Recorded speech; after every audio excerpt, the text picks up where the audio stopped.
വിശ്വാസനാടെ നോക്കി വേഗമോടിടാം, വേഗമോടിടാം, നാം വേഗമോടിടാം. വിശ്വാസനാടെ നോക്കി വേഗമോടിടാം, വേഗമോടിടാം, നാം വേഗമോടിടാം. നമുക്കിവിടെ നിലനിൽക്കും നഗരമില്ലല്ലോ, നമുക്കിവിടെ നിലനിൽക്കും വീടില്ലല്ലോ. നമുക്കിവിടെ നിലനിൽക്കും നഗരമില്ലല്ലോ, നമുക്കിവിടെ നിലനിൽക്കും വീടില്ലല്ലോ. നമ്മുടെ വീട് ആ നിത്യമാം വീട് വാനാലോകത്തില്. നമ്മുടെ വീട് ആ നിത്യമാം വീട് വാനാലോകത്തില്. ദൈവവചന ചിന്തകൾ കേൾക്കുന്ന എല്ലാ മാന്യ ശ്രോതാക്കൾക്കും ക്രിസ്തീയ വന്ദനം. ഇയ്യോബിൻ്റെ പുസ്തകം 31 അധ്യായം 6 വാക്യം. ദൈവം എൻ്റെ പരമാർത്ഥത അറിയേണ്ടതിന് ഒത്ത ത്ലാസിൽ എന്നെ തൂക്കി നോക്കുമാറാകട്ടെ എന്നുള്ള വചനമാണ്. ഭക്തനായ ഇയ്യോബിൻ്റെ ജീവിതത്തിൽ താൻ നിഷ്കളങ്കതയോടും പരമാർത്ഥ ഹൃദയത്തോടും കൂടെ ദൈവസന്നിധിയിലായിരിക്കുന്നു എന്ന് തൻ്റെ മനസാക്ഷി തന്നോട് പറയുന്നതുകൊണ്ട് താൻ ദൈവത്തോട് പറയുകയാണ്, എന്നെ ഒന്ന് തൂക്കി നോക്കണം, ഞാൻ എങ്ങനെ ആയിരിക്കുന്നു എന്ന് ദൈവം എന്നെക്കുറിച്ചൊന്ന് സാക്ഷ്യപ്പെടുത്തണം എന്ന് പറയുകയാണ്.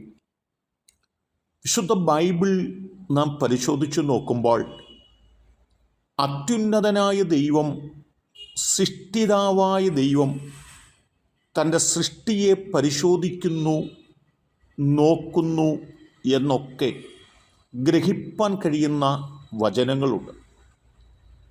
ദാനിയേലിൻ്റെ പുസ്തകം 5 അധ്യായം നാം പരിശോധിച്ചു നോക്കുമ്പോൾ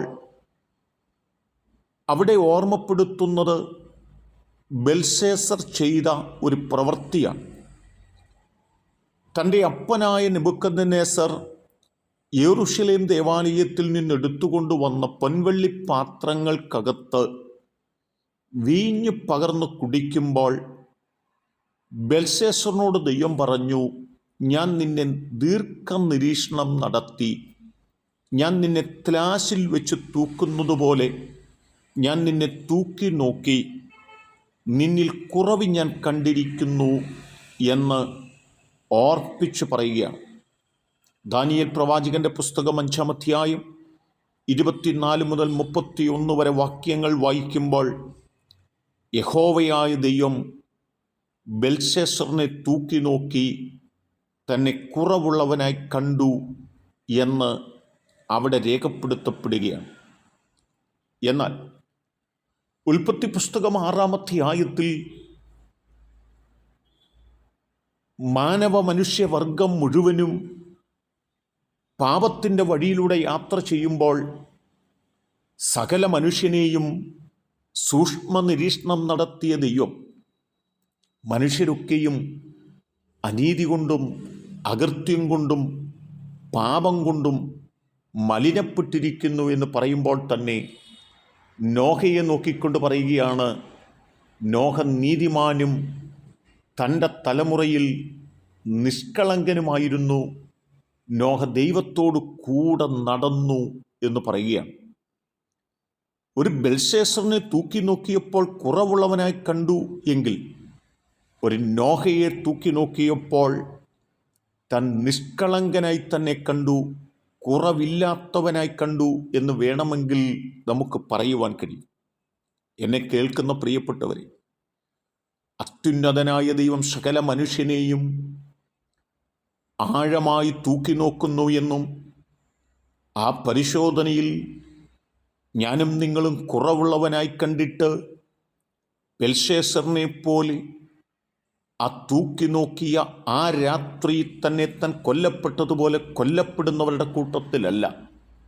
നമ്മെ ദീർഘനിരീക്ഷണം നടത്തിയിട്ട് ഈ തലമുറയിൽ നീതിമാനും നിഷ്കളങ്കനുമായിരിക്കുന്നു എന്ന് നോഹയെ നോക്കി ദൈവം പറഞ്ഞതുപോലെ നീതിയോടും നിഷ്കളങ്കതയോടും പരമാർത്ഥതയോടും ദൈവത്തിൻ്റെ നല്ല സാക്ഷ്യം പ്രാപിക്കുന്നവരുമായി തീരത്തക്ക തലത്തിൽ നാം എത്തിച്ചേരേണ്ടതിന് നാം നമ്മെ തന്നെ ശുദ്ധീകരിച്ചുകൊണ്ട്, നാം നമ്മെ തന്നെ ദൈവസന്നിധിയിൽ സമർപ്പിച്ചുകൊണ്ട് ജീവിക്കാം. അതിന് ദൈവം നമ്മെ സഹായിക്കട്ടെ. കരുണയുള്ള ദൈവമേ, നല്ല കർത്താവേ, അങ്ങ് ഞങ്ങളെ തൂക്കി നോക്കുമ്പോൾ കുറവുള്ളവരായി കാണുകയല്ല. ഞങ്ങളെ തൂക്കി നോക്കുമ്പോൾ ഞങ്ങൾ നീതിമാന്മാരും നിഷ്കളങ്കന്മാരുമായി തീരേണ്ടതിന് അതിനനുസൃതമായൊരു ജീവിതം നയിപ്പാൻ ഞങ്ങളെ സഹായിക്കണം. യേശു കർത്താവിൻ നാമത്തിൽ തന്നെ ആമേൻ.